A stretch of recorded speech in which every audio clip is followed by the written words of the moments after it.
Hey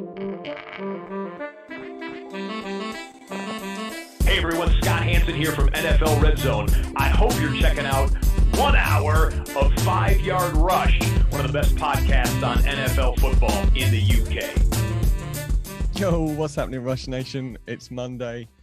Man, oh man, what a weekend we've had here in Great Britain. We are almost at the final point of COVID restrictions being lifted. So much is going on today.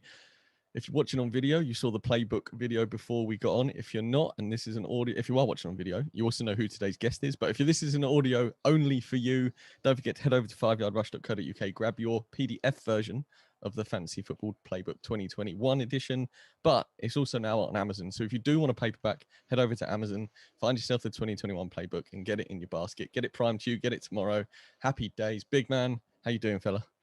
Hey, happy days to my fellow best-selling #1 American football book on Amazon UK right now, the Fantasy Football Playbook author. So cheers to you, big man. You got your water. I've got my tea because it's still softer stuff, but massively humbled. And the book dropped on Friday and it went straight in the #1 at Amazon. It's a real humbling experience, and we got a fellow author here who's killing it in terms of his book as well. I can't wait to get to. But momentous day with the lockdown lifting, not quite out of the woods yet, but it's just it's been a heck of a week, man. Not just with the book launching, but wonderful interaction on Twitter with people, and yeah, it's been awesome. Like, just thank you to everyone who's bought the book. Like, honestly, from the bottom of my heart, it means the world. And if you haven't bought it yet and waiting for payday, then jump on and enjoy it, and reach out when you do. Ask questions. We'll set up some leagues. We'll have some fun.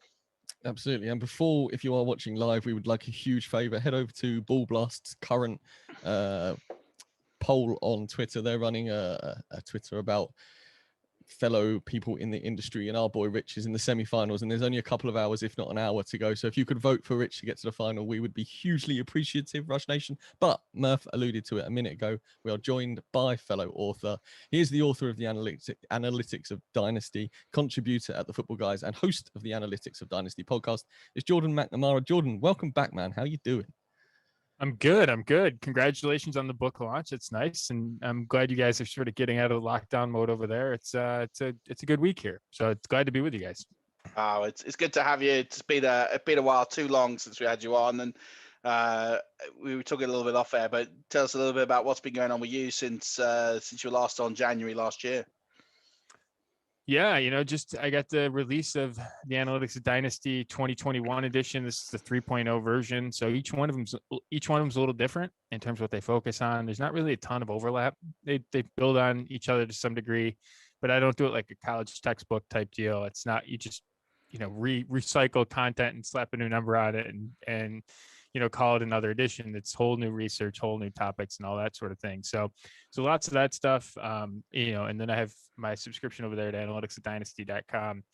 I do Dynasty Daily podcasts. We've got a Dynasty Trade Finder, Dynasty Real Draft Position Tracker, which tracks real drafts, startup drafts, rookie drafts, tells you where players are actually going. You see player movements going on all the time, to watch Deshaun Watson's player movement, and the trades associated with him over the past 6 weeks, 2 months that we've had this thing up and going. It's been very illuminating in terms of value and all of those things. So it's been a really good really good start to the year, and all that stuff's going on, and it's just good to be on with you guys. It's so good to have you back. Thoroughly enjoyed our show last time, and we were really unfortunate when lockdown sort of happened and we went into the season. Everyone's schedules, our schedule got massively messed up. We haven't recorded together since in person, although we have seen each other. And we didn't really have as many guests on as we liked. So we're getting through to people now. It's so good to have you back. And, the new book's phenomenal. Tell us what's different. I know we talked about the 2.0 last time you were on, which was amazing. I think it was about the time of launch. Talk to us about 3.0, because you've also got a couple of guest contributors. I know our fellow, expat, I guess he's no longer British, he's American in my eye, Peter Howdy. He's American now. He might sound a bit British, but he's American. I know he contributed a bit. What's new in the book for 2021 for our listeners? Yeah. So the big thing with this is, the addition of contributors. And I thought a while about, what I want the analytics of Dynasty to be. When I wrote the first one, I just wanted it to be a Dynasty book, right? I didn't really have, just something that somewhat you could buy and forever use. So that's kind of the angle with it. It has always been a evergreen type of thing, right? It's not, pick Will Fuller this year at this price type of thing. It's, hey, here's a successful profile that's, and here's the sort of prices you go for, and this is kind of what you look for.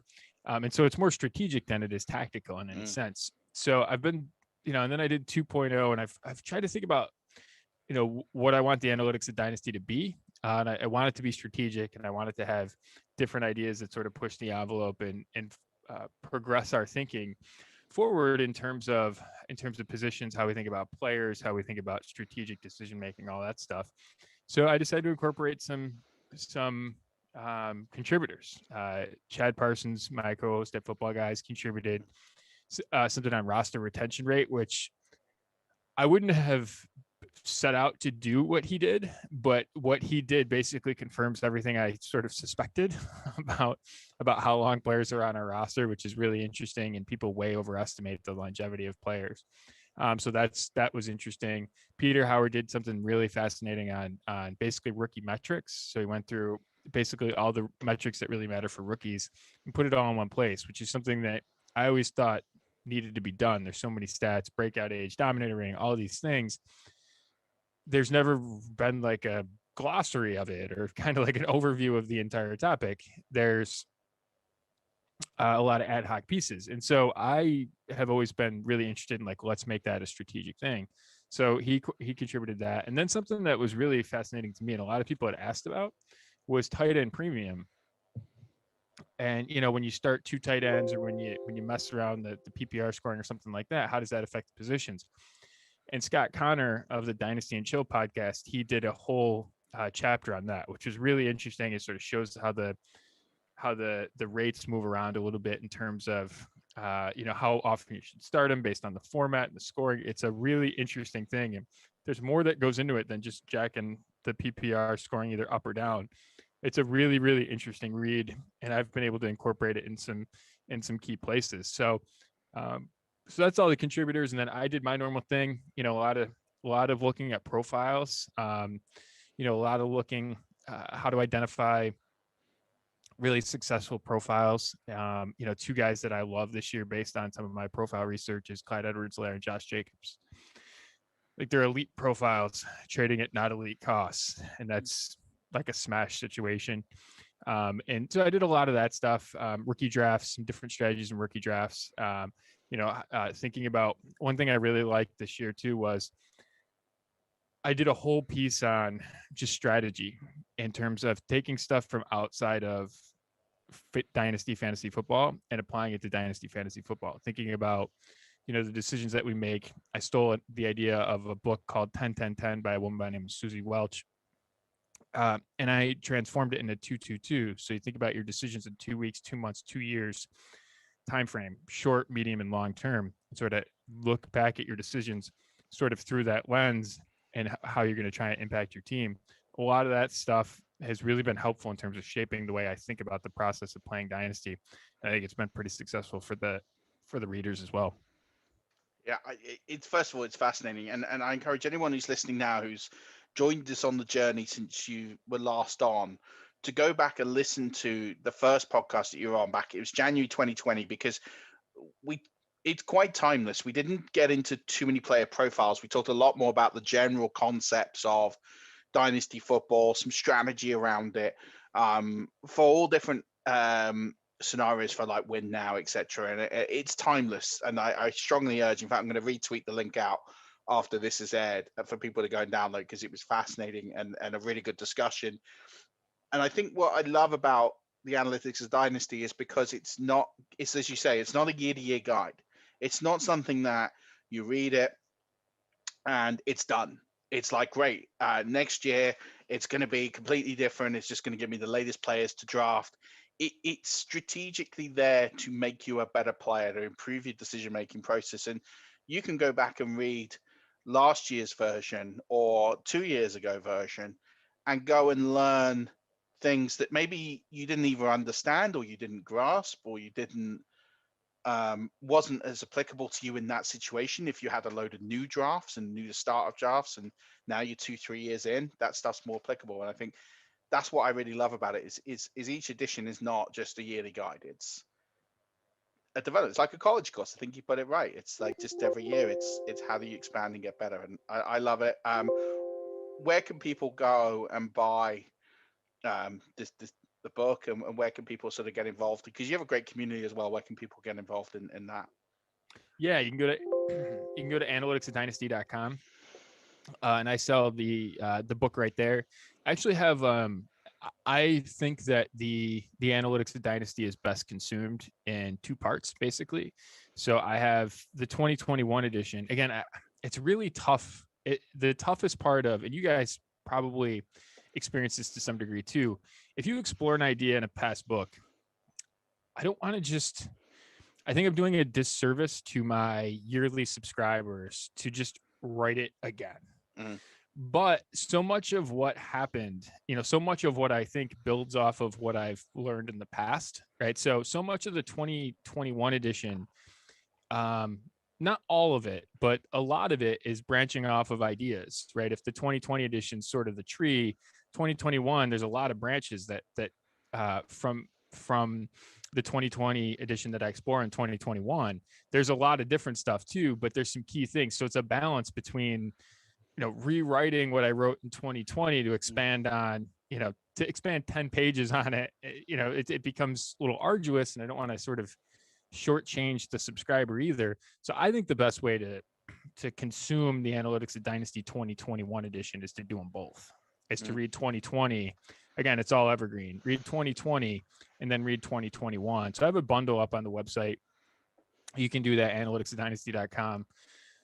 Right in the shop, and you can get the bundle, start with 2020 and then build on 2021, because a lot of it is, there's a lot of things in that 2020 edition that are so foundational that I think you're at a disservice if you read the 2021 edition without that. So that would be the way that I would suggest to consume it. So I got a bundle there, and it's cheaper than it would be for the individual books. It's $50 for both of them. And again, if you're playing Dynasty, right, it's an investment worth. It's worth the investment, I think. And then I also have a subscription service. So I release a podcast every day, and I've released a podcast every day since. Well, it actually started during COVID last year, and then I sort of stopped in like July. But now I sort of relaunched. That was on Patreon. I relaunched it as analyticsdynasty.com, and I've released a podcast every day since. It's between Christmas and New Year's, and I'll do it probably all the way, at least up until the start of the NFL season. I got to sort of see how the NFL season schedule is going to work, and sort of what I can do. But I think I'm just going to do it every day. It makes no sense to stop now. So I do all that, and then I have a Patreon, or I have a subscriber group chat, which is great. Lots of ideas in there, constant drafts going on, which is fantastic because you're constantly getting ideas and new getting basically reps, getting team building reps going on, which is great. I got my Dynasty tiers and all the trade finder stuff and everything as well. So yeah, you can find that all at analyticsdynasty.com. And if you subscribe to the website, you get a free copy of the 2021 edition. It's awesome. Amazing. We'll put links in the show notes. People, honestly, we get a lot of people on, and we only really get people on whose work we consume ourselves.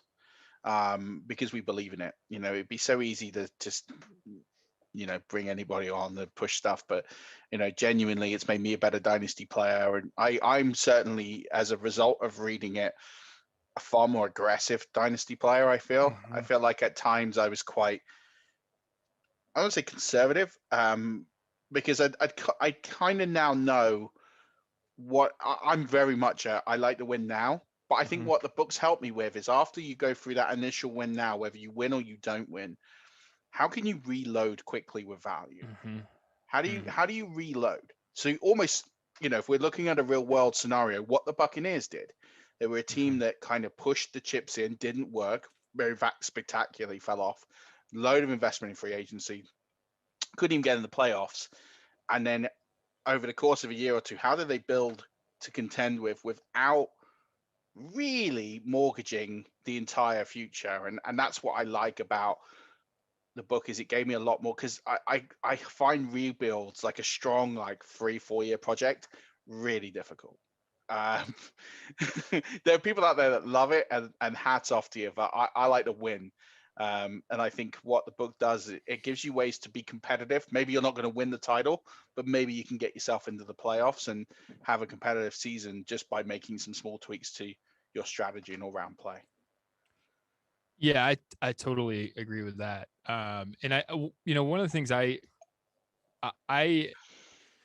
the analytics of Dynasty writing process has really guided me in terms of specific situations, which I didn't know when I wrote, but I wrote in a way that I had done research that allowed me to, in the moment, understand exactly what's happening and understand exactly what it's worth.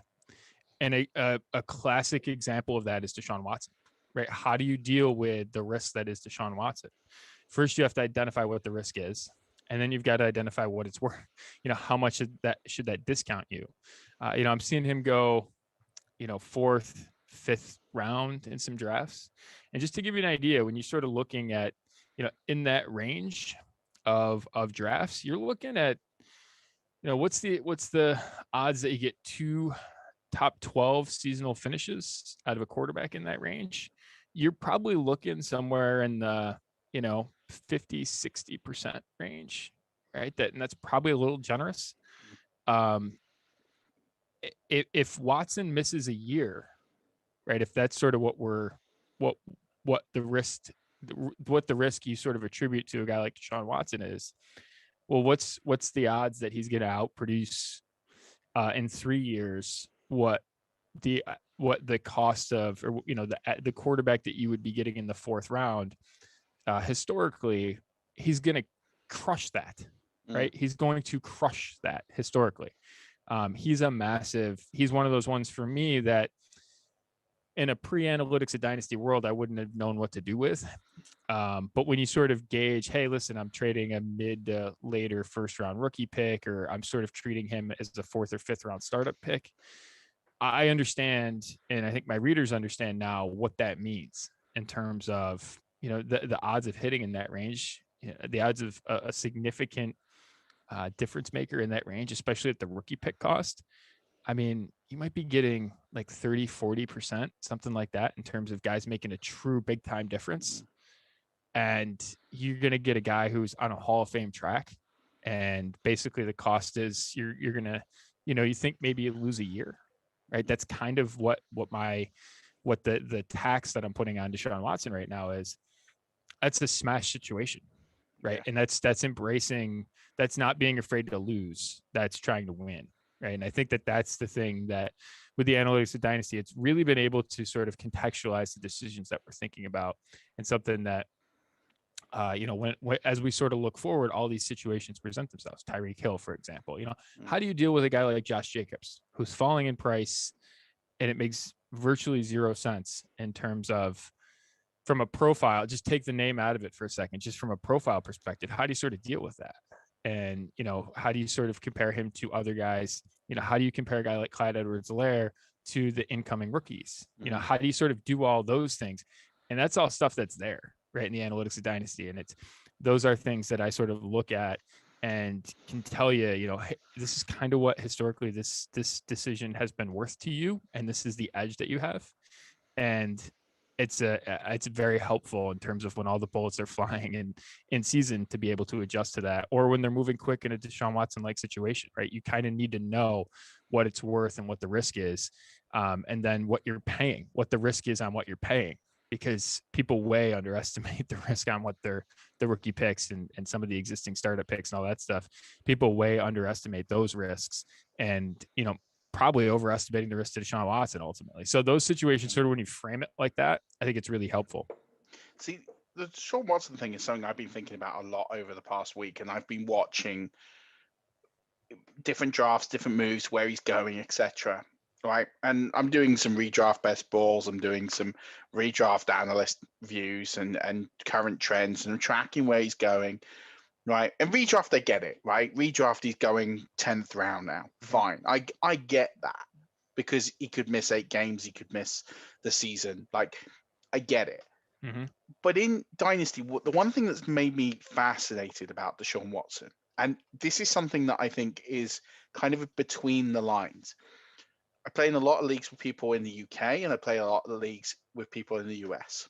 The people in the US are quite happy to deal him. They're quite happy to deal him. I feel like you can have a conversation about Deshaun Watson, about cost and value. You might not always get him, but there's a conversation, and you know that you can go back to that conversation.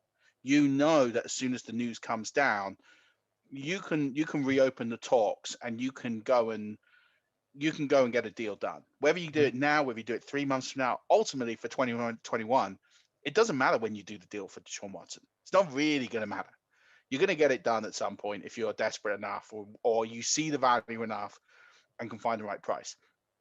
In the UK, in UK players in general, and I'm speaking very generally, I don't want people to at me and say that I'm not like that. I appreciate it. The market to get Deshaun Watson is virtually nil. It is very, very, very difficult, because, and the thing I've noticed between the different countries when I play, in the UK, people are absolutely adamant not to lose an asset. The fear of missing out, the fear of selling something that goes on to be great is far greater than the opportunity cost to try and acquire something else, or to acquire something in the short term. And that culture, it's like a cultural thing. UK players do not want to let go of an asset, because they'll rather take the knee for the year and say, all right, he goes out for a year. Fine. I'll take the hit. I'll take the hit. I'll swallow it, because I'm not going to sell him to you, because next year you're going to have him and he's going to be great. Whereas I feel in America, or American players are quite happy to deal him at a price if they can see the opportunity to win now, and they can get the pieces or the surrounding people. And then also, I think there's a belief element with certain players that they don't want this bad behavior on their team. We see it with Tyreek Hill. I saw people dump Tyreek Hill for very, very small amount, because it was, I don't want to, whatever he was accused of, I know I'm just not going to verbalize it.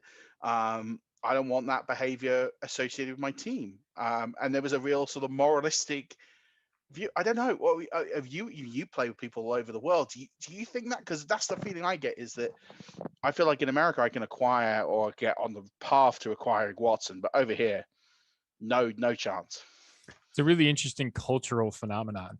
And it's probably some of the worst American traits coming out in us, in terms of the lack of patience and all of that stuff, right? Refusal to play the long game, right? That's there's a cultural difference between what we're doing and what you guys are doing. Well, no, I would say in reverse to that, I would say with Brits, we're just too stubborn to let the other guy win. It's like, no, all right. It's more like, no, I'm not going to give you something that's going to help you win the championship next year. I just flat out refuse. Yeah, I would rather lose if it meant you lost. Yeah, it's it's a stubbornness. Yeah, that's interesting. Yeah, I was going to take the stereotypical American anti-American view on it. No, I'll listen. I think that so in my day job, I used to do these types of cases. In terms of I did some of them civilly, and I was a former prosecutor. I am a prosecutor now. I don't do those cases anymore, and I'm just speaking for me. In this, not anyone else that employs me, but I have been guided by this process of, hey, I think that there's a reasonable chance that they're going to resolve this thing, in the sense of, I think there's going to be probably a settlement at some point. And I think that, if I was representing Deshaun Watson, my goal would be, we're going to limit our damage, and we've got a lot of money to do it with. Right. And so what are we trying to limit? Well, we're trying not to go to prison, right? And we're trying to protect our long-term longevity. So that's kind of how I came to the year calculus. Like, if you got to sacrifice a year to do, to play 10, right? That's worth it. in terms of just the pure finances of it. But I think that there's a way that he cannot miss any time. And I think that that's happening behind the scenes. It looks like there's some, flirtation about them potentially settling this. Flirtation is probably the wrong word. That there's some negotiations, there's some smoke there to that fire. I think that makes a lot of sense for him. And I think that he can do that in a way that probably protects him from getting suspended. So we'll see. That's the thing with me. Like, again, what impacts your team more? It's upside, right? Like and I talked about this in a prior edition of the Analytics Dynasty, but you got to think in an 8% type way, right? To win, you need to be in the top 8%, right? You need to finish typically 1 out of 12 is your typical Dynasty league.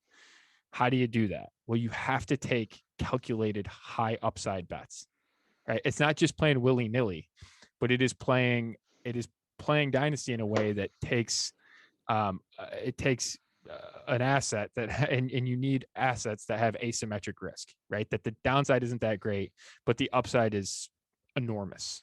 And he's the type of player that when you sort of do the math on him, he can win you 2 games, right? That turns a 7-win team, a 7-6 win team. We'll have to redo the math on that. 7-7 now, I guess, with the 17 game or the 18 game schedule or whatever. And I got to rework my math on some of these wins over replacement stuff. But he's the type of guy that can shift a couple of wins for you, and that's a big deal. That is an enormous. There's not many people that do that.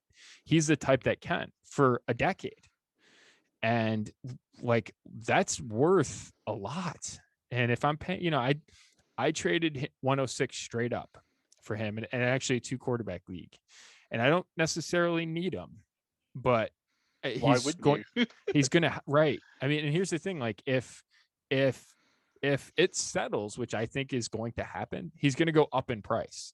And so I'm basically making a bet on, I've got a lot of outs, right? If you're thinking in like a poker sense, I got a ton of outs, but I have a near-term out and I've got a long-term out, which long-term it works out. Near-term, like, if it settles on Thursday, his price is going to go up 2 rounds.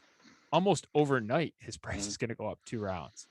And that's something that I really think, like, that's the types of bets that can make a massive difference. That's a huge difference. The person that I did the trade with, he said, listen, I just need a quarterback this year. And he took Justin Fields, which that's great. Like, I like Justin Fields and I'm a fan of Justin Fields, but and I think he was the best player in the draft over Trevor Lawrence.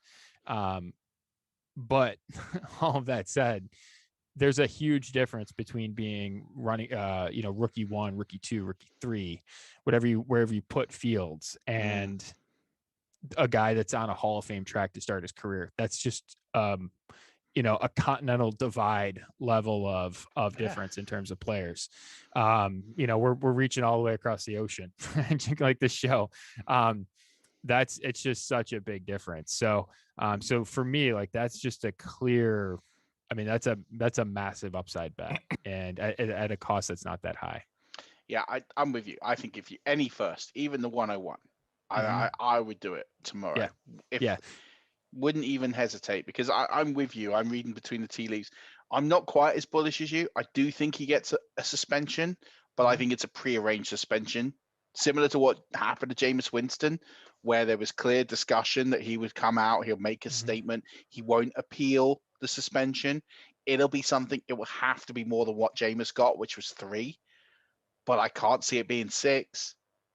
I think the number's going to land at like 4 if they can settle the cases. So that's it. If they can settle the cases, I can see a path to him getting a 4-game ban at the start of the season, and then he's back for 13 games. Right. And then what? Like, what's 4 games at the start of the season for the Texans? It's mere. We've seen that with Brady, right? We've seen that.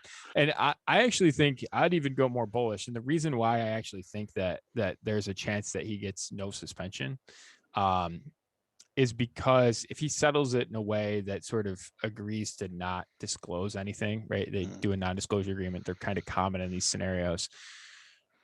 The NFL has no basis to suspend him, I don't think. right? Because they're probably not they're not able to interview all the women and all that stuff. So I think that there's that option. The other thing too is, as a general rule, if he violates the personal conduct policy, it's a 6-game suspension, and you can sort of move it up or down from there. If he violates, let me take that back for a second. If he violates it in this specific way, so there's some specific ways you can violate the personal conduct policy in a sexual assault or, this type of case would fall under it'd be a 6-game threshold. That would be the threshold suspension, and then you can move it up or down. A lot of times it'll get moved down, the person takes responsibility, all those things. There's some upside risk too, which is sort of why I calculate a year, because there's a lot of people, right? So there's a lot of things going on here, but we like the thing with all of these is, like, we've never really seen a guy that's like been just absolutely suspended out of the league. Ray Rice, but he was sort of getting to the end. But like Kareem Hunt, that happened on video. Like Joe Mixon, that happened on video. Darius Geis had some other stuff going on, so I'm not necessarily sure that he's one. But I mean, Zeke had the suspension. Heck, Brady with the Deflategate stuff. Roethlisberger going back. I mean, hell, Mike Vick went to prison, right? I mean, Plexico Burress went to prison. These guys all came back.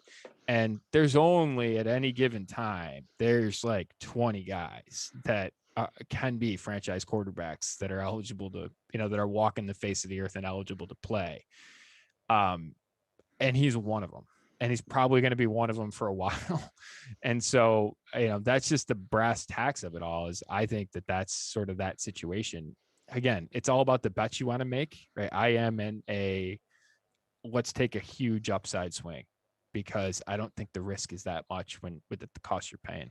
And anytime I can do that, like, I think basically my entire dynasty strategy has warped into trying to find those shots, right? Like trying to make those bets. And so that's across, right? He's just happens to be the one that I'm doing that today with, or, this week or this month or this year.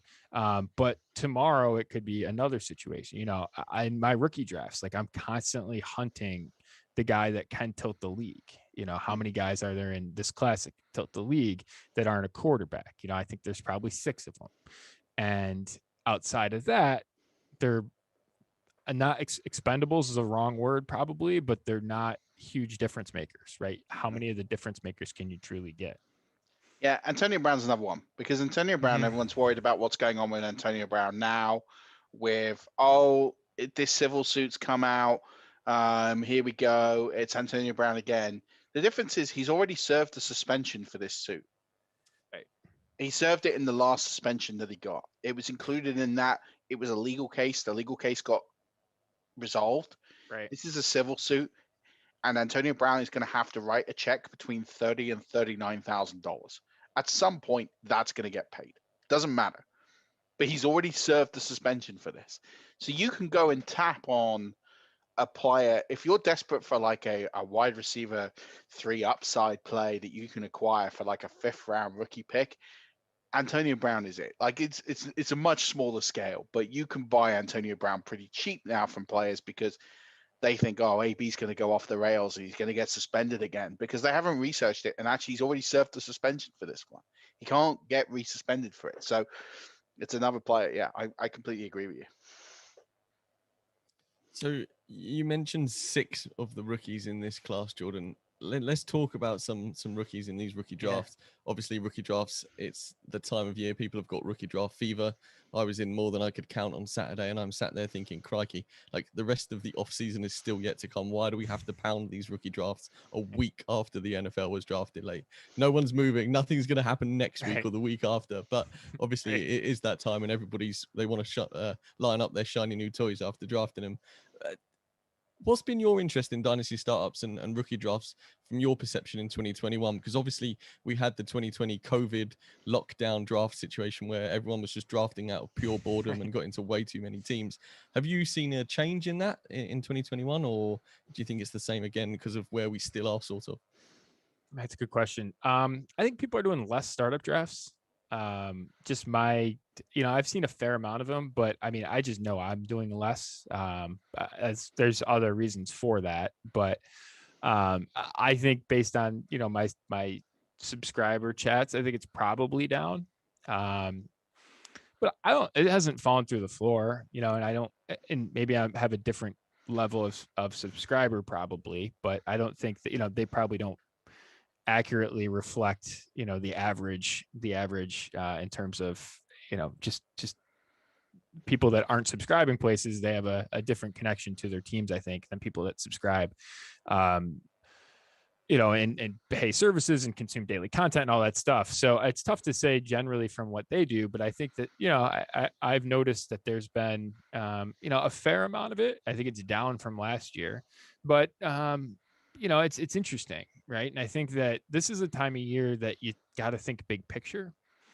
And this is a good time of year to get into analytics of Dynasty, right? Because you're thinking bigger picture. We're thinking about, we're thinking about players as assets, to use something we talked about earlier, and trying to, identifying those opportunities to move between players, right? And that's something that I spent a lot of time doing, pivoting off guys. In the rookie draft market, it's really interesting. I think maybe the most interesting, if you're just looking at super flex drafts, I think the most interesting situation is Travis Etienne, because you have Najee Harris and him being first round running backs, and those are historically the best bets in Dynasty in terms of rookies coming in as first round rookie running backs.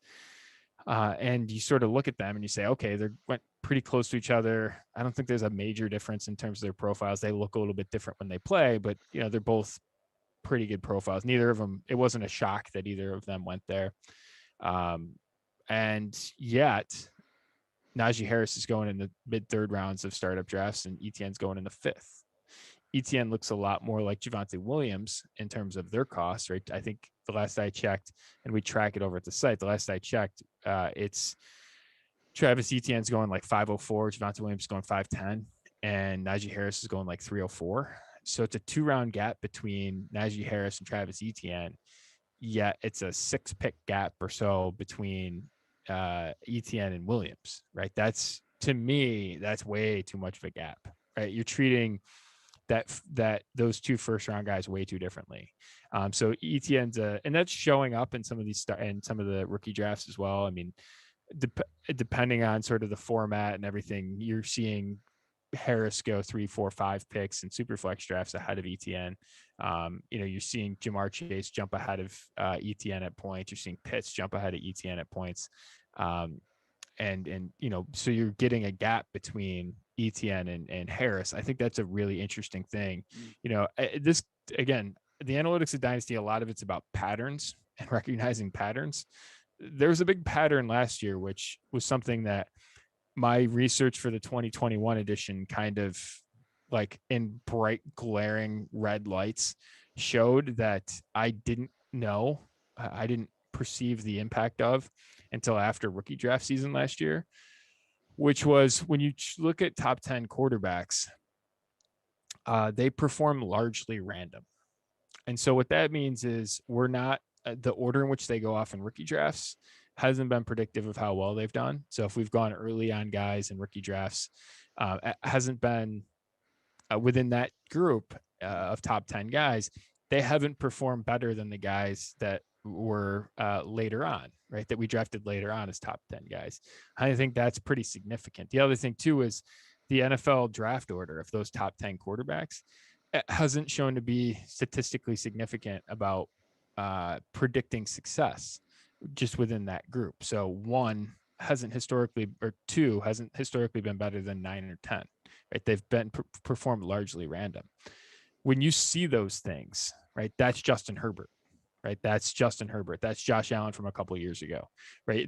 When those gaps open up, and there was huge gaps between Herbert and Tua, for example. I mean, there was 4, 5, 6 rounds in a startup draft market last summer. It was just an enormous gap, and you have to close that down. Like, you can't let that get, you have to jump in and stop that, because you can't treat those, right? That's a clear indication that that's a buy on the guy that's going way later.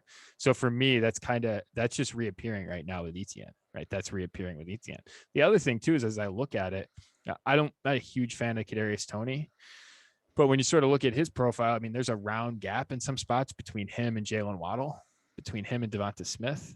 And when you sort of look at their profiles, like it's not anything that's glaringly better between Waddle and Tony, or glaringly better between Devonta Smith and Tony. And there's a round gap in rookie drafts, right? That's something that, again, I'm not a huge Kadarius Tony guy, but at the cost, it's to me is an interesting bet. You're talking like late second round of super flex drafts. You're talking, I guess early to mid second round of start one drafts. Like those are really interesting situations. So I just did a Superflex draft for one of my home dynasty leagues, and it's 12 teams, start 3 running backs. So and it's Superflex, and the quarterbacks are spread really thin across the league, and the running backs are even thinner because it is start 3. Obviously, Trevor Lawrence went number 1, but then Kyle Pitts went number 2, and then I thought we'd see the quarterbacks back in play, but Najee Harris went 3. I was at 4. I don't need a quarterback. I do need a running back, and I thought maybe there's a chance that Carter or Sherman will be there early at second. So I took Chase because my wide receiver core was poor, and then Waddle, Smith, Williams went, and his Superflex and the quarterbacks were still there at the end of the first. And then Travis Etienne ended up going 12th. I did absolutely everything I could to try and trade back into the end of the first to get Etienne at that cost, because I thought that's pure value right there. But nobody bit on my poisoned apple, as it were. But yeah, just seeing where Pitts went at 2, and then to see the quarterbacks fall in the league where it's Superflex and quarterbacks are needy, blew my mind. It's pretty crazy. It's that. And the interesting thing about Pitts is like I think there's 2 guys in this class that I just look at and you're like, it's really tough to do that historically. Like Lawrence is a first round startup pick. I mean, I just can't get, that's expecting a lot. That's expecting a real lot. And people think that he's this sure thing.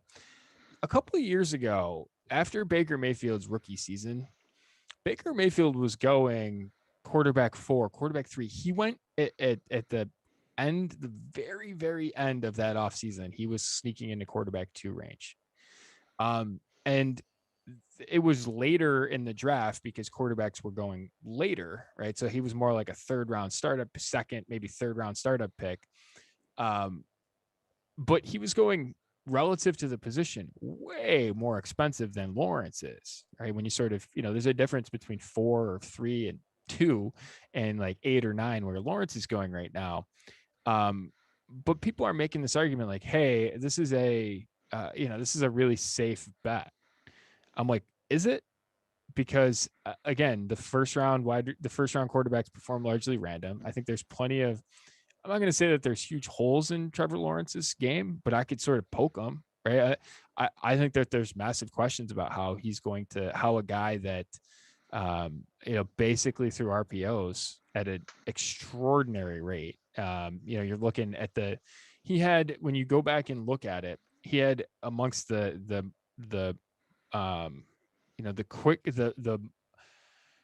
PFF has a grade of basically breaks passing down into quick passes and sort of longer passes, or quick drop backs and long drop backs, and they use 2.5 seconds. Trevor Lawrence has like the top 10 percentile in terms of quick, percentage of his passes that were 2.5 seconds or less of a drop back. And if you look at those guys, it hasn't been a lot of success. Again, does the game look a little bit different now? Yeah, probably. But that's a really interesting dilemma, because that's probably not what he's going to do. And there's questions about, I just question sort of the elite upside of him too. People, when you look at his stats, he's very good, but if you're hunting elite upside, there's other guys in this class that have it better than he does. In terms of, there's multiple guys in this class that have better seasons. Justin Fields has a better profile than Trevor Lawrence on paper. No, undoubtedly. I don't know why he fell. We could sort of debate that, I'm sure. Speaking of cultural debates, that's probably a show for another day. But yeah, I mean, all of those things are really interesting. So he's one that's going way too expensive. The other one's Pitts, right? I understand why you would do it. Like, I understand why. And there's a tight end premium league that I had that I took him. I had some multiple picks up there in like the top. I think I had 3 top 6 picks. So I took him up there just because I sort of knew that would protect what I wanted to get later on. I wanted a potential shot at Harris, and I knew if I went Harris first, I wasn't going to get Pitts at that, a few picks later. But if I went Pitts early, I had a shot at getting Harris a little bit later. But he's going tight end 2 and startup drafts. I mean, that's just you look at the guys that we've gone really early on at tight end, right? You look at the guys that have basically been first round rookie picks in terms of going back historically. They have not been good. They have not performed. They have not been elite, I should say. It's been, OJ Howard was in there, Kobe Fleener, Tyler Eifert. I mean, stop me when you hear a big time difference maker, because I'm going to be going for a while and there's not any. Those types of guys have gone really early, and that's now we're going to make Pitts the most expensive one ever. I just don't typically like doing the most expensive ever. It's just not usually how I like to build. So I've been trying to pivot where I could. But those are the 2 guys that, to me, it's really interesting in terms of when you stack them up historically. They're glaring sirens of danger. So with Pitts going so early, obviously tight end premium changes that significantly because of his upside from what we've seen in college. With tight end premium, do you think that boosts Pat Freiermuth into round 1 conversation in tight end premium? I haven't seen him going there. So I haven't seen him going there. And we track tight end premium.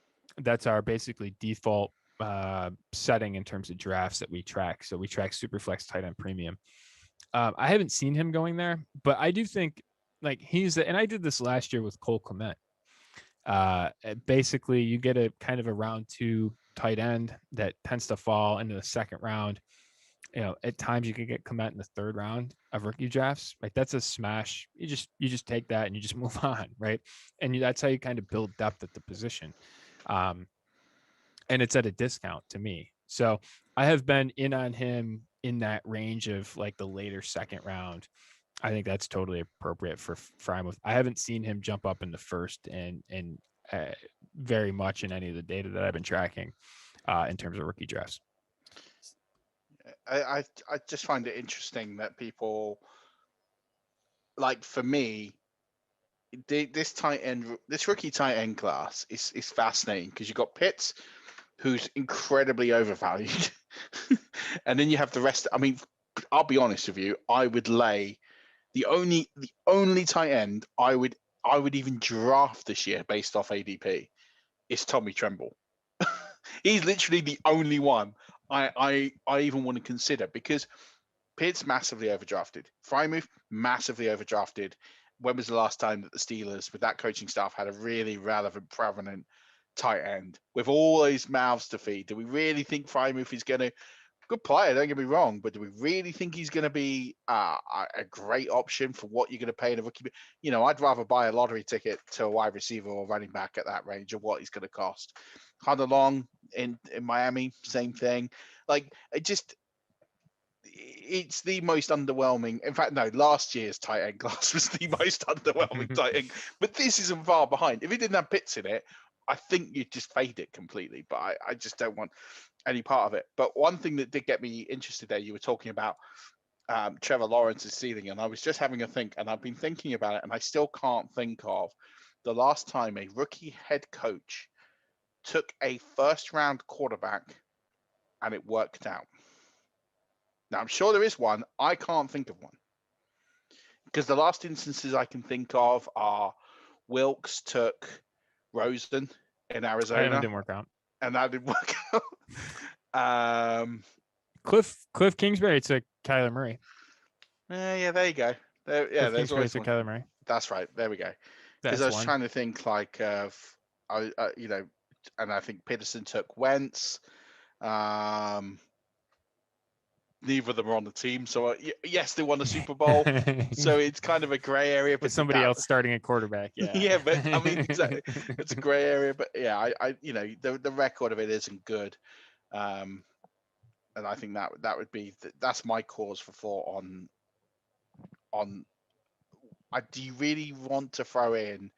I've watched Urban Meyer football intently, being a Gator. I am not sure I would want much of an Urban Meyer offense at the prices of what you're paying for the premium for Etienne, for like you said, you mentioned the cost between Etienne and Williams. Give me Williams all day long. If they're going to be in that bracket, I just think for me, I just don't trust the coaching staff to deliver the expectations that are going to be on that team. Yeah, it's interesting. So I'm the exact opposite. Like, I would take Etienne, and I think one of the things that we're not good at historically has been predicting situation. So I usually caution about saying, hey, I have some pretty strong feelings about Urban Meyer, but I will just say that I don't think that we're particularly good at predicting situation. And so for me, again, if situation is what's causing Etienne to fall 2 rounds, like, yeah, I'll smash that. Like, that's fine. And I think you have to, with Javonte Williams, historically it's a mess. First round running backs hit about 82% of the time. And it's going up, right? It has gone up in recent years. When I first started tracking it, it was like in the 70s, I think it was like in the lower 70s. And then as we've sort of gotten more data, it's just been going up and up and up. Second round guys, about 55%. So just from a base rates perspective, like you're taking a massive loss by taking Javonte Williams over Etienne. It's possible it works out. I think it's negative EV would be my thought. And it's you can't make those bets very often. You can't make the bets that go against, draft pedigree in that way. There's other bets that I think you can make in this class that sort of break that. I typically don't treat guys drafted outside the top 10 at quarterback like top 10 quarterbacks, because that's a specific tier. I think there's an argument. Well, I'm including Fields in that this year just because he's at 11. I don't think the difference between 10 and 11 is all that big. I think Mac Jones, you could sort of argue that he fits in that top tier too. I mean, we could debate that. I think he does. About how you think about that. But generally speaking, I like to follow the rules, and then I make exceptions here and there. But with going Williams over Etienne, that gives me concern, just because historically that's a very dangerous road to go down. Yeah. I agree with you. I think it is. I think the things that cause me to go with that is, one, I really love the fact that Denver traded up to get him, and typically data suggesting that running backs that are traded up, or teams that have traded up to get their running back in the second round, hit a much, much higher rate than the standard. So, that's something that always gives me some real optimism. And I just don't see Melvin Gordon on this team. I just don't see him on his team. And I look at the path to where Javonte Williams can be relevant. You look at the fact they've cleared house there. You look at the fact, the situation, and they've traded up to get him. Melvin Gordon's got his off-field issues. Yes, okay, they're kind of cleared up, but they've got rid of everyone else there. I just think it's looking. I mean, I guess the question is short term over long term. So in redraft all day long, I would go Williams over Etienne, and I wouldn't hesitate, because I think the situation is a slightly more cloudy situation in Jacksonville. But I think, maybe long term you can definitely make the case in Dynasty for Etienne. But that's kind of where I'm coming at it from, and that's the lens that I look at it through. And I'll be interested to see what they do with Gordon. I haven't looked at the contract stuff either, in terms of what it would cost to cut him and all that stuff. It's a significant saving. Is it? I thought they had a bunch of dead money, is what I thought, but I could be wrong on that. I'll have to go back and look at that. But that'd be interesting. I mean, The other one that people think that I'm crazy on, well, at least the analyst community has thought I'm crazy on, that the market seems to agree with me on, which is always nice, is Trey Sherman. And I think in start one, I would get to 6 at my rookie draft, and I would sit there and I would bang on Trey Sherman every chance I could get. I don't do situation. That's not part of typically what I do in terms of evaluating rookies, in terms of, in terms of evaluating rookies, or in terms of evaluating players. I think situation's highly in flux, and we're not particularly good at it. So it's a rare exception that I look at situation. The last time that I can remember actually, looking at a situation and being like, this is a massive, massive value opportunity, is Kamara to New Orleans. I think Sherman is that type of situation. I think Sherman to San Francisco is a Kamara to New Orleans type feel to it, and the upside in that backfield's really high. He's a 3-down guy. I don't think there's, I like Raheem Mostert. I like Jeff Wilson. Long term, I don't think they're probably long-term answers. And maybe this is a scenario that, one of the things we tend to see patterns appear in terms of day 2 running backs, and it's usually halfway through the season. And that holds up, right? You looked at last year, there was a lot of, even the quote, real good ones, right? Taylor, last year, it was up and down in terms of his usage. Remember, he got benched for a time for Jordan Wilkins, right? I mean, that was, people were running to the fire alarm on that one. Oh, yeah. But DeAndre Swift, Dobbins, right? All Akers, and it was like week 10 before that happened. You sort of look at that in that mid-season range, and whether that's injury attrition for guys in front of them, whether that's just understanding the playbook, whatever it is, that is and I've done research that sort of suggest it's about 8 games that you could expect starter, top 24 projected games out of them, which sort of matches up with what intuitively we see. And so for me, that's awesome, because if Sherman's going to come on, that's right when I want him to come on, right? If Javonte Williams is going to come on, I want him to come on in the second half of the season. So that way he sort of adds me some juice coming down the stretch. I like those situations. So, and I'm willing to be patient. And I think Sherman is just, we talk about the bets you want to make, the high upside ones that aren't that expensive, right? He's the swing there. I said that there's 6 guys in this class that I think they can make a difference, right? They can truly change the arc. It's Pitts, it's Jamar Chase, and it's Najee Harris, Travis Etienne, Javonte Williams, and it's Trey Sherman. And the market has, fortunately, and I'm happy about this, the market has largely agreed with me in terms of where they've put him, where initially some of the analyst community was pretty far off of that. I thought that was really fascinating that, we'll see how it turns out, but I was interested. I without knowing it, I was really interested to see that I was in line exactly with where the Dynasty community at large was. Yeah. I'm hugely appreciative of that last statement, Jordan, because of those 6 players, I own 33% in my last Dynasty home league draft. So happy days on that one. That's what we like to hear. We like those.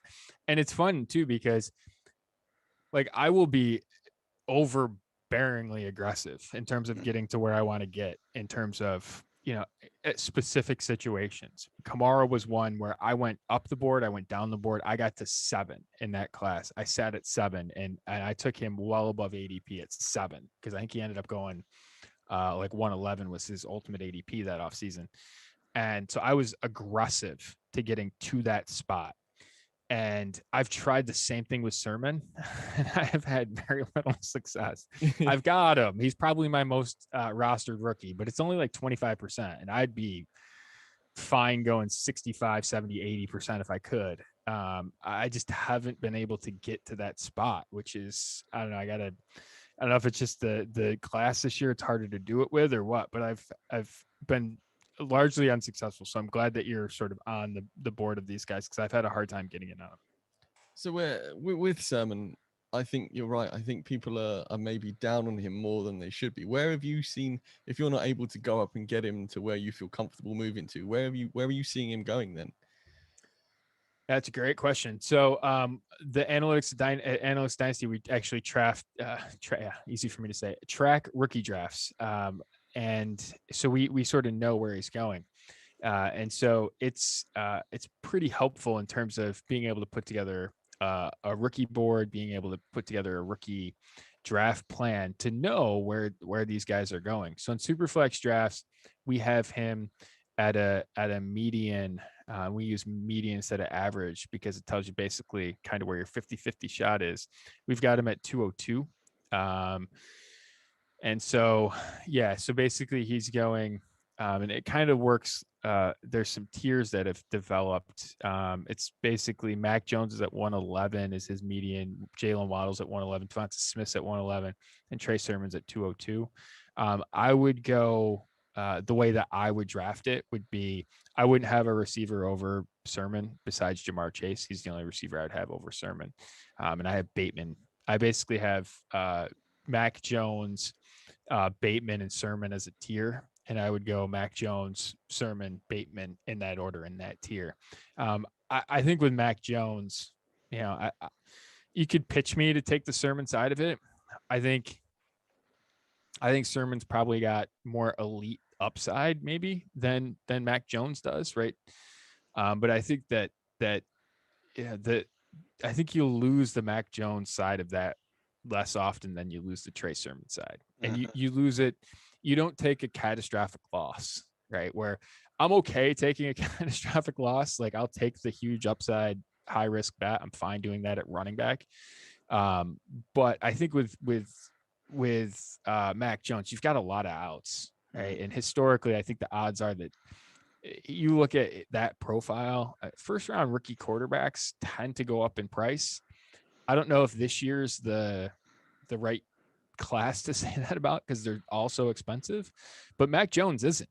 And so he's going like 8th round of startup drafts. Like there's plenty of opportunity for him to, if he doesn't just fall on his face and embarrass himself on national television, he's going to go up in price. It's sort of the way that I look at it. As long as he doesn't Mark Sanchez himself, he's probably not going to lose a ton of value this year. And most likely he'll be up would sort of be my bet. And so that gives me options to sell him. There's a chance that Sermon never really gets a full opportunity, whatever, and that could turn to dust. Again, I'm willing to make that bet. I just think in terms of when you stack up those bets, that Mac Jones is the one I feel more comfortable with ahead of Sermon. But after that, and you don't need to. Usually, you don't need to take Sermon ahead of Mac Jones to get Sermon, right? You can take Mac Jones and then take Sermon. But that's really where I've been attacking him. Anywhere after the Mac Jones, 110, 111 range, right in there, I'm fine to going up and getting them and passing over all the wide receivers not named Jamar Chase to do it. Yeah, I love that. I just I'm in a Dynasty rookie draft with a lot of the guys from the Warrior Bowl. And so so it was interesting. So it started off at the weekend with, I got an offer of acquiring Tyreek Hill for Terry McLaurin and a 2022 first, which intrigued me a lot because my team is set up to win now. I moved a lot around the board to get a lot of high value pieces in the startup draft. And then I was like, well, I can't. The only reason I can't do this is that I do have 2 old QBs as backup. So I have Dak and I have Lamar Jackson as my starters, but then it's Cam Newton who's not going to have the job after this year, and Big Ben who's probably not going to have the job after this year. So I'm like, well, I can't do this without and losing the 2022 first means I can't draft a quarterback next year. So I sat on it. The way the board fell, Mac Jones fell to 111. So we worked in part of that deal, a move for me to trade up to get the 111 because I had 3 second-round picks. So I moved up to 111, and I moved up in the second round to move up to the 204. trading off the 205, 206, 207 as part of, and the 2022 first. And then I moved up in the 4th round and gave back I moved the last pick of the 5th round and moved up to the 402. So it was quite a long, complicated draw, but the whole plan was to upgrade wide receiver in the short term. So take Hill over McLaurin, then take Mac Jones, because now I've got Cam, I've got that position locked for going forward. And I moved up in the 2nd round to get Trey Sherman, which is what I got. So now for me, like the way I've shaked the board out, it's cost me to acquire Hill. So I got Hill, Sherman, and Mac Jones for McLaurin, 3 seconds, and a 1st next year. Yeah, I mean, I like the league changing bets. that's just my nature. So Hill represents one of those. So, and so does Sherman. Yeah. Jordan, we are rapidly approaching the end of this second act of you coming on 5 Yard. Do you have anybody in sort of rounds 2, rounds 3, rounds 4, and even rounds 5, if your rookie drafts are that deep that you're targeting that perhaps people don't necessarily know to target in those rounds? That's a good question. I found myself, those are typically, to me, running backs and tight end ranges. So Tommy Tremble's one that, further down the line, I think is interesting. So he's one. I constantly try to collect falling pedigree, especially at tight end, because I think that's just a way to give yourself a lot of options. So if you can get a day 2 guy, round 3, round 4, they're almost always a target in that zone. So, so those guys, I think McKitty there too, he's has a lesser of a profile, but he's falling to such a range that I'll just sort of plug my nose and just take him. 4th round, a rookie draft type deal. It's kind of do that. The other 2 guys that I've found myself in on a lot, and I don't even necessarily love one of them, but Chuba Hubbard seems like he's got the inside draw on a 1 injury away role in Carolina. So that's really interesting. In the 3rd round of rookie drafts, I've been sort of prioritizing him in that range because there's a lot of, we've seen it with Mike Davis, right? We have seen it. If you can get a shot at having an injury away guy and you have a bunch of them, that can really break your way in a really strong way. And so Chuba Hubbard's one of those guys. The other one that he's going after Chuba Hubbard, but Ramondre Stevenson for the Patriots. And he's really interesting because the profile is like not great in terms of he's a little bit older, but he's big. He can move. Didn't test well, but I think moves better than he tested. And he has 2-way ability. You look at some of the advanced stats, one of the best guys in terms of yards after contact in this class, and one of the best guys in terms of yards per route run in this class. So you sort of combine he can do something on the ground above baseline, and he can do stuff in the air above baseline. And you sort of look at that situation and say, it looks kind of buried, but I think Sony Michel, there's some rumblings that maybe he doesn't make the team. Again, if Ramondre Stevenson is the 1 injury away guy in 2022, I'm fine with the cost that I've paid for him. And I think that the biggest beneficiary of Mac Jones, the thing that about the signing of the draft pick of Mac Jones, it's really, really interesting to me, is I think it's going to unlock their running game, because they ran at just by far the most quarterback runs in the red zone last year. I think they ran, it was like 45% of their plays in the red zone, something like that, was quarterback runs, which is just an outrageously high number. That number and a huge amount of their rushes down there were quarterback runs as well. You put Mac Jones in, I don't think that's going to be the case. And you get Damian Harris is one that I really like as a beneficiary, and Ramondre Stevenson similarly, right? I think that the writing's kind of been on the wall for Sony Michel for a little bit now, and I think that some of the rumors this offseason point to that as well. I think Ramondre Stevenson's one that if this turns into much more of a Tom Brady like offense, that there's 10, 12, 15 touchdowns on the ground available. You just have to kind of figure out who it is. The almost LeGarrette Blount route of a few years ago. Yeah, totally. And he's, people will sort of make that comp because of where he landed and all that stuff, but LeGarrette Blount didn't really catch, right? Ramondre Stevenson can catch, which is really nice. I'm a sucker for big guys that can catch and move. Again, I don't think Ramondre Stevenson tested all that great, but I do think he moves probably better than he tested, and he can catch and run. And so that's a really intoxicating profile to me. And he's big. You forgot that. This guy is an absolute monster. He's big, very big, very big. And part of the reason why Trey Sherman left Oklahoma. So let's not forget sort of the context of which his production came. So, and again, he's a JUCO transfer. He's a little bit older, got all those sorts of concerns, and I get that.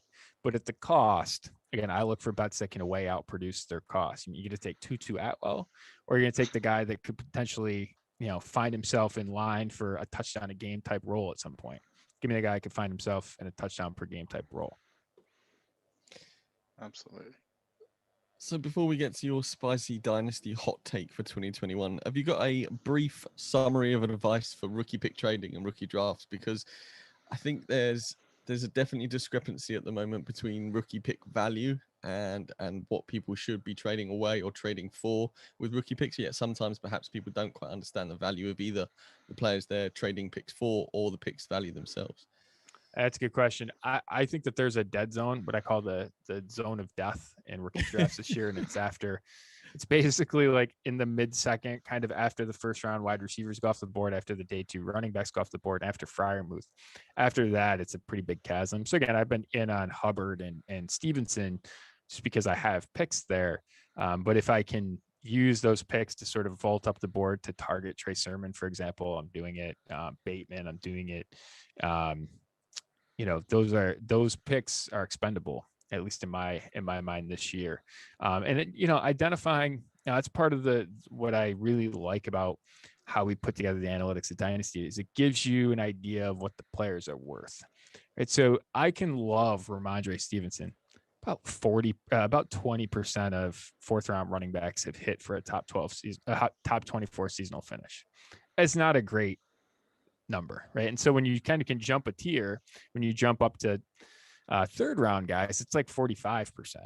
So that's a massive difference. So you sort of, hey, I can trade 2 of those picks for a guy that, just doing those sorts of constructions for a guy that's got a much higher hit rate. Those are the types of things that I think you'll be able to really do in an informed way that I think will make you a better dynasty owner generally. Love that. Right. I alluded to it. Jordan, do you have a spicy hot dynasty take for 2021? I have a spicy hot dynasty take for 2021. I'm a lukewarm dynasty take guy. I'll say that I as a general rule, I think that the top 24, the wide receivers that have multiple hits on their resume in the top 24 is top 24 hits that have that are 28 or younger in that sort of range, that they're generally underpriced. That would be one thing that I would say. I think that Russell Wilson's probably the most underpriced existing veteran. So that's I don't know how hot takey that is. I'll say this in terms of a hot take, like the hottest take I can come up with. I think of the guys that came out last year at the running back position, I think DeAndre Swift has the best chance of producing a running back 1 overall finish. And I don't think that that's baked into his cost. So he's been one that I've really been targeting in terms of trying to figure out ways to pivot towards him. He's one that I am sky high on his upside. That's medium spice. I'd say that's not quite up there with the extra hot Nando's we've had of late, Jordan, but it's not lemon and herb cool either. So we'll let you have those few that you've thrown in there. Listen, if people forgot in the period between when you announced it and just now where they can find all your stuff, go ahead, man. Make your case. Where are you available on the internet? Where podcasts? Absolutely everything. Plug yourself. Hey, is Matt Stafford's got quarterback 1 upside? How spicy is that hot take? Is that more along the lines of Everyone Tom? buys that. I hear that every year. I feel like that's like recycled from last year and the year before and the year before. Now, if you came out and said Jared Goff has up, QB1 upside, I'd be like, yep, straight there, locked it in. You realize I was looking at some of the odds for the MVP. Stafford is like top 5. Which just I almost tripped over like my toddler as I was walking. I was like, "What? Isn't his odds higher than Tom Brady's?" Yeah, I think so, which is awesome. I have him on a ton of my leagues. I love it. I gotta go get more. I don't it's a clear disconnect. I mean, he's going quarterback 15 range. I mean, that's outrageously low for someone with that high of upside in terms of the market. It's a really interesting one. So that would be another one that I think it's a little hotter, I guess. So analyticsdynasty.com. I actually did a 10% off the books, so you can get the 2021 edition or you can do the bundle. I got 10% off of them. Use the coupon code RUSH to go over there at Analytics Dynasty. Use the coupon code RUSH to get 10% off the books. Yes, and go ahead, check them out. Again, if you want to subscribe to the site, the 2021 editions included with your membership with the year-long membership to the site. So go ahead, sign up over there. We got a really awesome community. It's actually an international community too. We have people from I've got people in Europe. I've got people in South America. We've got folks in Australia too. So we're sort of racking up a lot of Canadian folks as well. So folks from all over. So we'd love to have some people from across the pond join us in our group meet chat. It always keeps it interesting because you can tell, when people are awake about when the messages are coming in, and it'll be someone will come in and there'll be like 14 hours difference, and they'll just have 7-8 likes right in a row, and I'm like, he just woke up. So yeah, so come on, join us over at Analytics at Dynasty, and get into some more Dynasty startups, and this is the best time of year to be studying some theory and thinking about big picture Dynasty questions. So yeah, analyticsdynasty.com. And if you have any questions, go ahead, hit me up on Twitter at McNamara Dynasty. My DMs are always open. Love that. Make sure you use that discount code. See, that's a real honor. We appreciate you for that. So we'll make sure to put the details in the show notes. Take advantage of it. Honestly, you're just going to be a better player. It's a great investment. As you say, it is an investment. So make sure you go ahead and download those and check out everything Jordan's doing. Absolutely. Lee, Murf mentioned it earlier that we're going to put the last show we did with Jordan in the show notes. Lee's put it into the Twitter thread. So if you are watching on Twitter or you want to go check it out, it's there in this thread. We'll also put it into the show notes. Jordan, listen, man, appreciate your time. Loved having you back on. We won't take as long to have you back next time. That's for sure. So you guys, anytime. I like this. This is a perfect time too. You guys hey, you guys want to do evening? I'll be like, yeah, it's mid-afternoon here. Perfect. This is awesome. So anytime you guys want, let me know. I'll be glad to come back on. Well, we will definitely hit you up real soon. Murf, pleasure as always, big man. Rush Nation, don't forget to head over to the website to get your PDF version of the 2021 playbook, or Amazon. It is there as a paperback form right now. Go get it. If you do buy it and you do enjoy it, we would love a little 5-star review on Amazon just to keep us up there in the polls. But Rush Nation, until next time, don't forget, as always, keep on rushing.